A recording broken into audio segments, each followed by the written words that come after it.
we've watched a ton of these movies, we understand sort of the lore and mythology and want to be respectful of it, but we were able to want to say, how do we put our own unique spin on it? How can we come up with something that feels true and part of this genre, but all at the same time is something completely unique and original at the same time. So it's a little bit of push-pull between those two ideas, but I think we really were able to accomplish something special by saying, hey, look, we're in the Dracula mythology, we're true to everything that you would expect from a Dracula movie, but we're getting at something unique with the story of Renfield.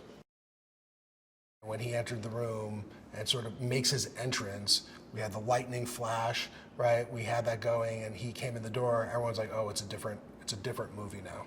And him coming in and doing that, and he really just seems to fully embrace it. Even when we were doing the camera test, he was just running through his lines because he had sort of completely put them to memory. He was completely off book just for the camera test, which was incredibly impressive. So anyway, it was really impressive, but the main thing I think he brings is this sense of menace. Chris McKay is an absolute detail-oriented guy. So he wants to understand everything down. He wants to understand everything all the way down to the smallest element up to the big. He wants to know how everything impacts everything else, whether we're talking about the script, whether it's a schedule, whether it's shooting or lighting or hair.